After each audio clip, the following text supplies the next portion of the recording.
নমস্কার বন্ধুরা, গোল্ডেন রাধাকৃষ্ণ চ্যানেলে আপনাদের সকলকে জানাই সুস্বাগতম। বজরংবলীর আশীর্বাদ লাভের জন্য হনুমান চালিসা পাঠের পরামর্শ দেয় ধর্মীয় শাস্ত্র।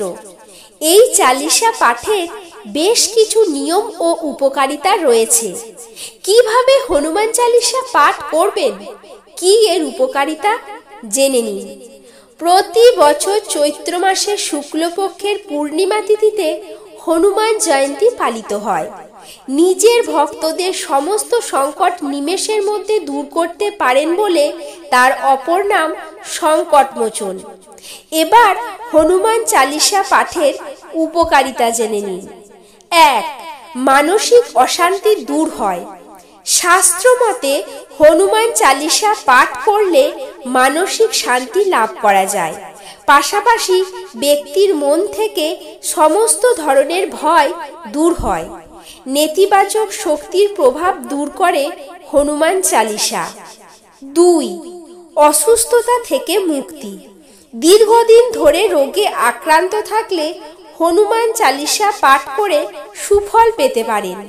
এর ফলে স্বাস্থ্যোন্নতি হবে এবং শারীরিক সমস্যাও ক্রমশ কমতে থাকবে। 3. আর্থিক উন্নতি। মনে করা হয় 7 বার হনুমান চালিসা পাঠ করলে ব্যক্তির আর্থিক পরিস্থিতি উন্নত হয়, কাজ ও ব্যবসায় উন্নতি লাভ করা যায়। প্রতিদিন হনুমান চালিসা পাঠের ফলে পদোন্নতির যোগ তৈরি হয়ে থাকে। 4. ভয় দূর হয়।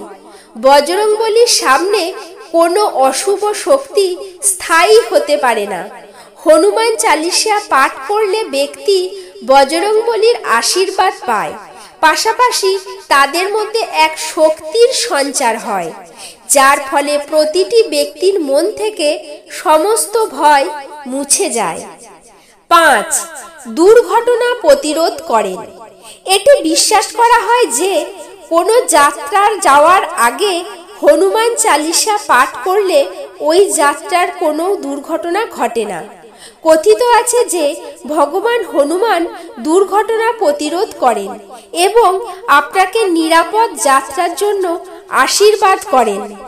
তবে শাস্ত্র মতে সঠিক নিয়ম মেনে হনুমান চালিসা পাঠ করলে অধিক শুভ ফল পাওয়া যায়।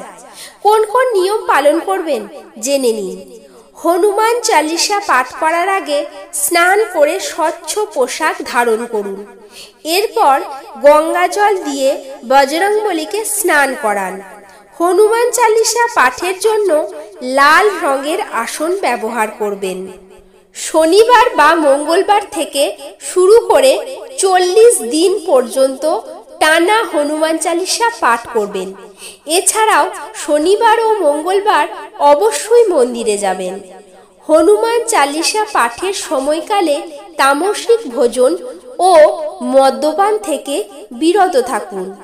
হনুমান চালিসা পাঠের আগে বজরংবলীর মূর্তিতে চামেলির তেল ও সিঁদুর নিবেদন করতে ভুলবেন না।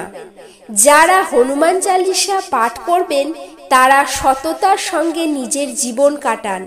কখনোই মিথ্যা কথা বলবেন না। নমস্কার।